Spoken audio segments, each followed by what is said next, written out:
Masechet Nedarim, Daf Ayin. We start with the last question in the series of questions by Ba'ay Rava about nullification and ratification. And then we're going to see the next Mishnah comparing the power of a father to a groom over the right to nullify the vows of the daughter slash bride. Okay, so here's Rava's next question. This is a long compound question, and we're going to answer only the last one, since each one builds up on each other. Okay, so Rava, Kayam lichi hayom mahu. On the day that, let's say it could be a father or a husband, let's say the case of a father, and the day that he hears about his minor daughter made a vow, and he says, it is ratified for you today. So he's using language of ratification, which would sound like, okay, yes, it's going forward, but he adds today. So that sounds like only today. So what does that mean? Does it mean it's only ratified today, but it's nullified tomorrow? I only want it to be okay for today, but not tomorrow. In that case, starting tomorrow, it's nullified. Or do we say, well, he didn't say it's nullified. He just said it's ratified today. And since he used no language of nullification, so it continues to be in force from today and on. And even though he added the word today, but if you want to nullify it, you have to say you nullify it. If you don't say anything, then it continues to be in force. That's the first question.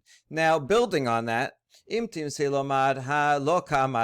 want to say, well, you didn't say nullified, so even though you said ratified today, it's not nullified. What if he said it's nullified tomorrow? Do we say on the one hand, he can't nullify it tomorrow, it's too late, right? There's a window of opportunity, which is the day that he hears about it. On that day, he can nullify it. So by saying, it's nullified starting tomorrow, but tomorrow he doesn't have the power to nullify it, therefore it's in force. Since for this day, he ratified the vow. He didn't actually ratify it, he just didn't nullify it. And by not nullifying it today, so that means it continues. Or do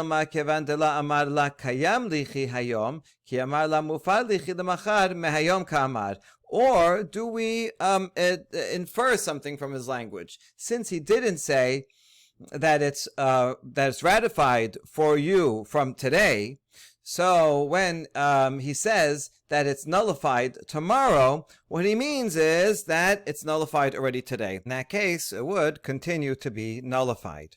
All right, that was the second question. Now we build on that and we say, Ve'imtim selamad afilu hachi, kevan dekiyemo hayom, lemachar keman deite dami. If we assume, like the first option in that question, that since he ratified it today, meaning that he did not nullify it today, and he said it will be nullified tomorrow, therefore it's as if he ratified it, because he only said it will be nullified tomorrow, but you can't nullify it tomorrow. So if we assume that branch, then Amar la kayam lichi sha'a mahu. Then we have the next question, which is, on the day that he hears it, the father says, it is ratified to you for 1 hour, not for the whole day, only for an hour of today.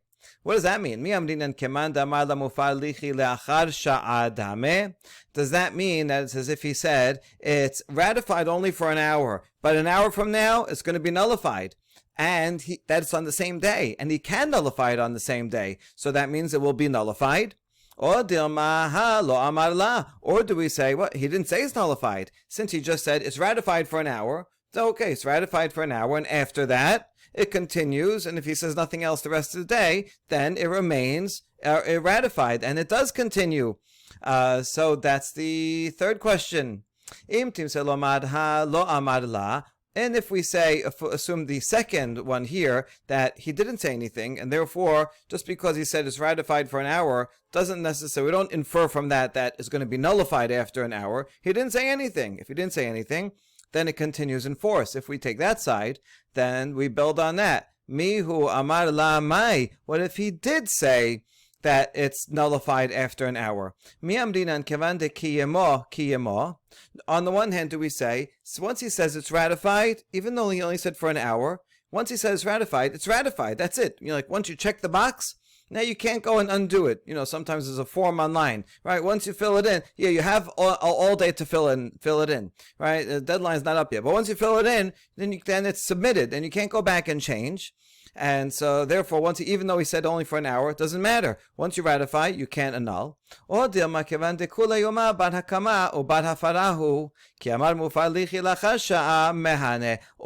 since the entire day, he is an open window to either ratify it or nullify it. So, when he says it's nullified after an hour, even if he said it's ratified and then he says nullified, that's effective, and he can do that. This is like open enrollment. Right, where you have a week to decide to opt in or opt out of your medical insurance, right? So you could change your mind as many times as you want, as long as before the deadline you can do that.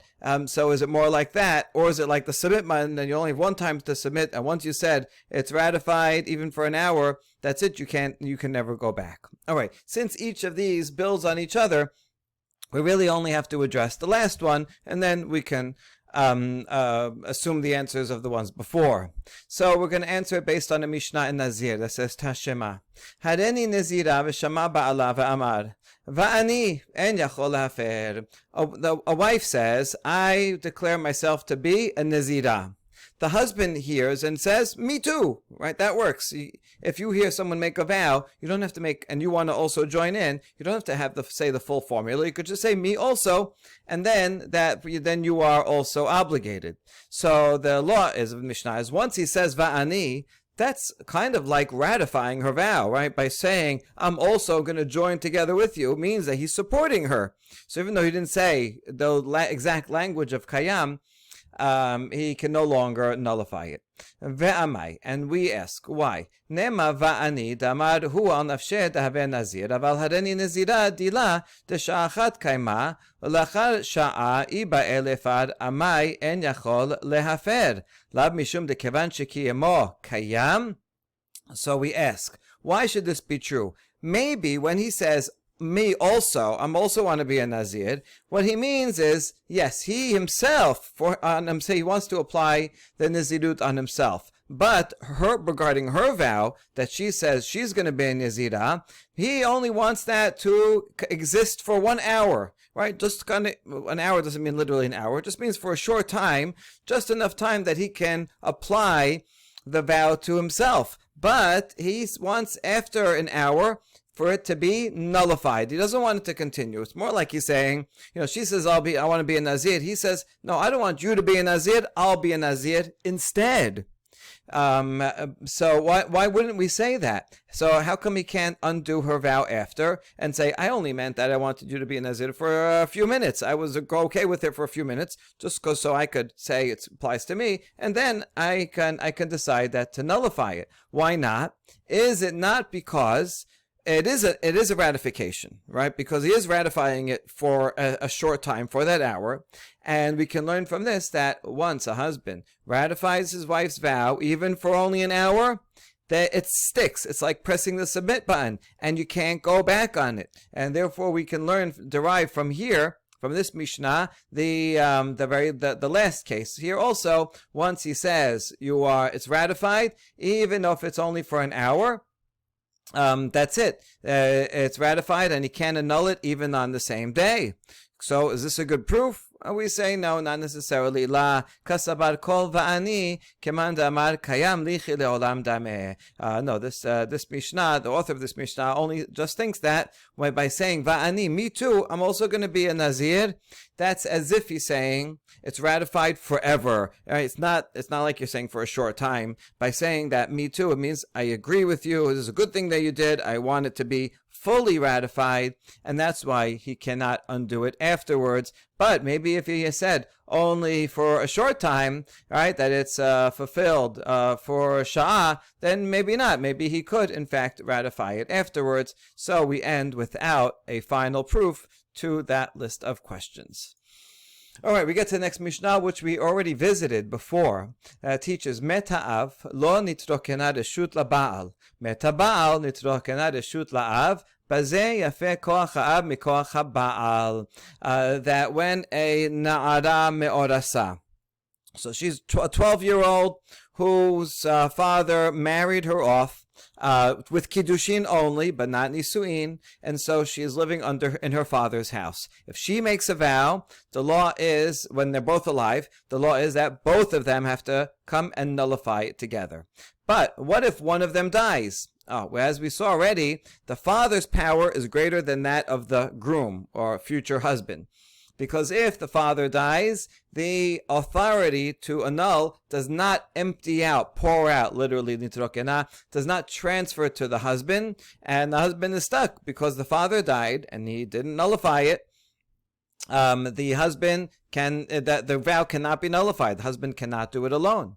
Whereas the other way around, if she makes a vow and the husband died, the future husband dies, then that's it. He's out of the picture. The father regains full authority. The husband's authority over her transfers to the father, and the father can nullify for himself and can nullify that part of the authority that the husband had. And in this way, the power of a father over a daughter is greater than the power of the husband over his future bride. That's part one. Now, part two says, "Badavar acher yafeh koach habal mikoach ha'av." We want to balance it out, and we point out a way in which the future husband is power over his bride is actually greater than that of the father of their daughter. Shabal mefer bebeger va'av eno mefer bebeger, because after all, a husband can annul his wife's vows even when she is an adult, no matter how old they are. Right? They could be 80 years old, and she makes a vow, the husband can still annul it. Whereas a father has a shorter window. He can only undo the vows of his daughter when she is a na'ara. As we saw, when she's very little, then her words don't have any effect. But when she's about 11 until she is a na'ara, which is 12 to 12 and a half, about, depending on her physical development, that's the only time when the father can undo the vows of his daughter. Once she is older than that, even if she's single and living in the father's house, the father has no power over his adult daughter's vows. And so that's a way in which a husband has greater power. Good. Mai ta'ama. We're looking for a source that the authority over a woman's vows does not go to the husband even after the father dies. How do we know that? Because the pasuk says, "Bin oreha bet aviha." As long as she is a na'ara, she is considered in her father's house. Even if the father died, still, she's not fully married to the husband, so the husband does not have full rights over her until the nisu'in, and she moves in with the husband, is in the husband's house, right? So it's not dependent on the father being alive, it's dependent on her being in her father's house, and she's a na'ara, so that's how we know the husband does not gain full control over her, even though the father died. Now, how do we know that if the husband dies, that the father can nullify both shares of the authority?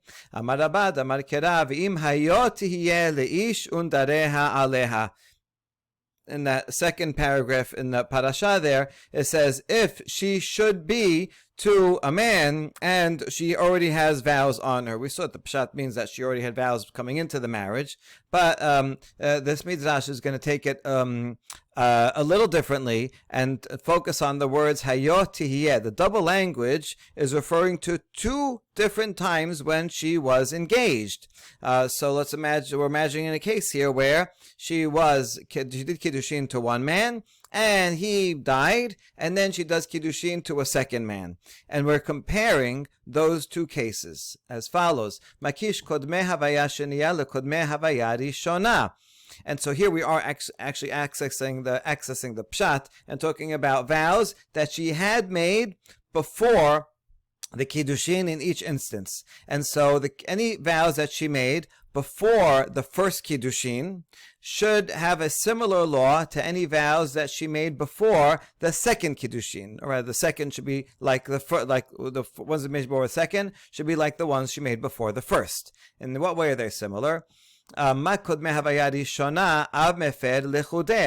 like any vows that she made before the first kiddushin, the father alone nullifies them, because when she made them, she was under her father's authority only. There was no kiddushin yet, right? And this is the place where the midrash is going against the peshat. And the peshat, the husband, once the husband can undo the vows that she comes into the kiddushin with. But here, which is a midrash, as we saw before, says no. Any vow she makes before kiddushin, it's the father only, and the husband cannot do anything about them. Okay, so now that we know that, that's what we're transferring over to the other case. So to any vows that she made before the second kiddushin, that will include any vows that she made while she was a widow, and even vows that she made when the first husband was alive. The father can annul them on his own. And so it's a bit of a complex derivation, but that's the derivation that if she made vows while she was engaged to the first husband and the first husband dies, then the father alone can annul them, just like he was able to annul any vows she made before the kiddushin. Okay, so this applies not only when she does kiddushin twice, even if she doesn't do kiddushin a second time, and she's just back to being single, a widow, nevertheless, it's the same law, and that's how we know that the father can nullify his own share and the share of the deceased groom. Fine. Hold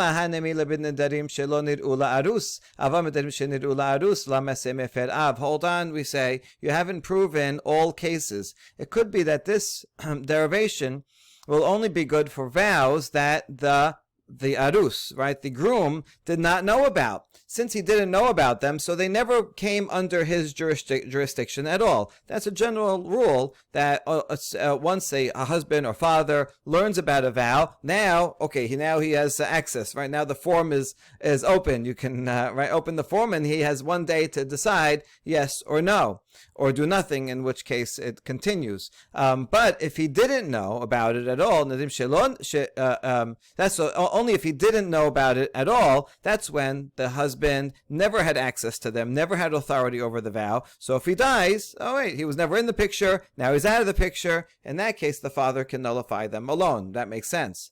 But a neder that shenir'u la'arus lameseh mefer av, but if the groom, before he died, he learned about it, and he was thinking about, should I nullify it, should I ratify it, but then he died before he did anything. Well, in that case, we would say, no, he already had access to the authority. He never got to fill out the form or to say if it's ratified or not, or nullified, but that's it. He died, and now that the authority remains with him in the grave, and the father then has no access to it. The father cannot do it alone. So you didn't prove every case just from this one derivation. And we answer even Nedarim shelo niru larus mi beneoreha bet aviha nafka. We say no for Nedarim that the arus that the groom never heard about. We don't even need this whole derivation. That's obvious from the basic pasuk that says any vows that she made when she was. This is from the conclusion pasuk all the way at the end of the chapter, that any vows that she made as na'ara while in her father's house. So anything that she makes while in her father's house, the father has the authority to undo if the husband never even learned about them. So that's just obvious from the simple reading of the pasuk. We only need this more complex derivation of hayotihye for the case when the groom did know about the vow and then died. So yes, we can learn all the cases. All right, and now the second clause of the Mishnah said, "Bazei yafeh koach ha'ab mikoach ha'ba'al."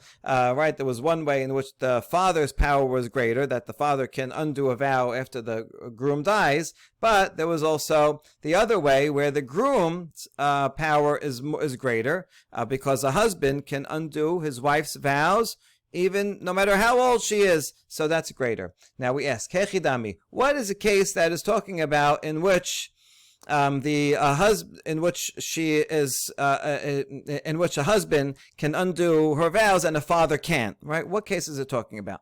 And maybe it's talking about a case when she was a ne'ara, she was just 12 when she did kiddushin, and she made a vow at that point. And then the husband didn't hear about it until after she became an adult, right? Until 12 and a half or plus. Then the husband heard about it. So that can't be the case. And that we would say, well, the father can't do it anymore, but the husband can.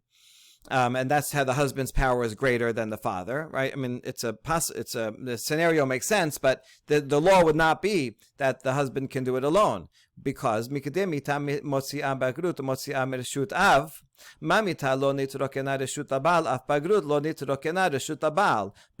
we're going to make an analogy between death and growing up. Just like death of the father does not remove the father's authority and give it to the husband, and the husband cannot undo the vow, so too growing up also does not remove her from the authority of the father, since she made the vow while she was a ne'ara. Right, and that's the comparison. Just like mamita, it does not transfer.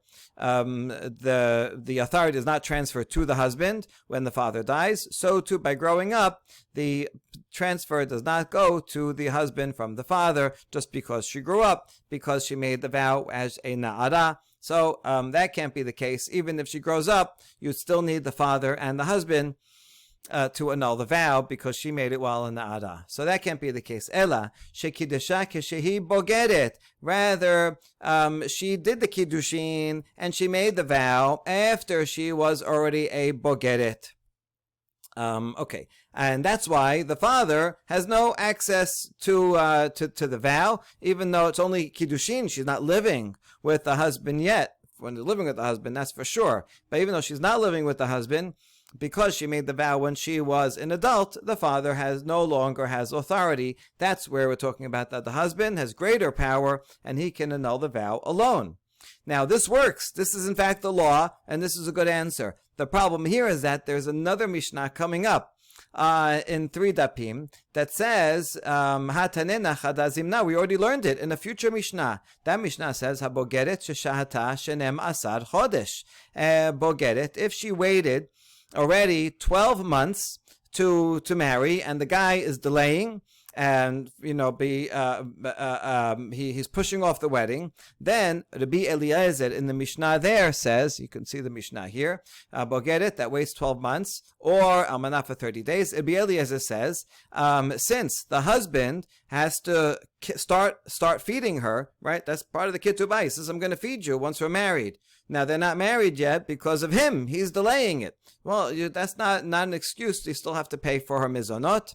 Along with the responsibility to pay for her food comes his right to undo her vows. So he couldn't undo her vows before, but now, once he's paying for her, he can undo her vows. So you see, this is a case where they still did kiddushin but not nisu'in, and yet the husband can annul her vows. So we already have the case here. By the way, Chachamim disagree, and they say, no, the Baal can only annul her vows after the nisu'in. The right to annul vows is not connected to his having to feed her.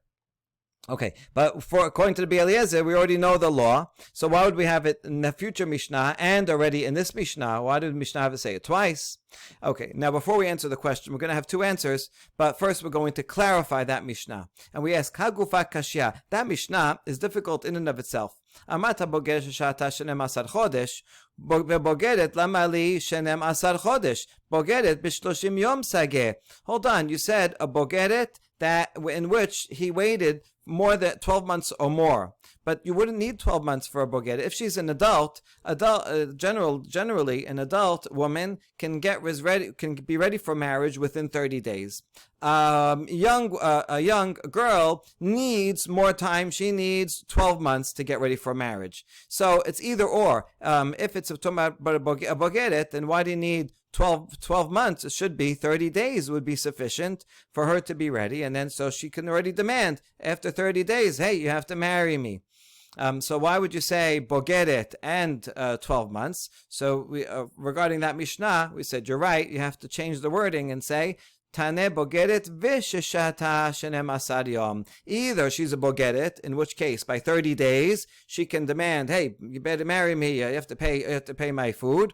Or if a na'ara who waited 12 months, that also could, and the 12 months he still doesn't marry. After she demanded to be married, then he would kick in and have to pay for her food. And according to the Eliezer, could undo her vows. Okay, so we're separating into two clauses. By doing that, the bogedet is now 30 days. Okay, still, right now that we clarified that, we go back to the question. Well, how come our Mishnah says, greater is the power of the husband that he can undo a vow alone during Kiddushin, which is true, but we already know in that Mishnah that says a bogedet can undo a bogedet who's mikudeshet. Once the husband starts paying for her food, he can annul the vows, according to the Eliezer. So we said it again there. Why do we need it two times? Mikol makom kashya. That's the question. Answer number one, Ibaitem ahachadavka. Bogeret katane hatam mishum dabel apluge Rabbi Eliezer v'Rabbanan. Maybe here, our Mishnah is the main source for this law, and it's repeated there in the future Mishnah only because we want to let you know that this is the opinion of Rabbi Eliezer, and the Rabbanan disagree. This here is not the place to elaborate on all that, and so the future Mishnah is an elaboration, but you have to repeat the basic law, and then say, that's the opinion of Rabbi Eliezer, Rabbanan disagree, so that future Mishnah is an elaboration on this Mishnah, which is the main place. Or the other way around, Ibaitema, Bogeret Davka, Vaided in Nesib Resha Bazeh, Nesib Sefa Nami Bazeh. Or maybe there, that Mishnah in 73, that's the main law where it's taught. And really that would be sufficient to teach me everything. But here in our Mishnah, we just want to have balance. Since in the first half of our Mishnah we say, in one way, the father has greater authority than the husband, so we want to balance it out and give the opposite and show, oh, there's another case in which the husband is greater of power over the father. And even though we know this already from the Mishnah, it's already included in the main part of the in the main source in the Mishnah in 73, but we want to mention it here so that you have a full balanced picture. Baruch Adonai Leolam, Amen v'Amen.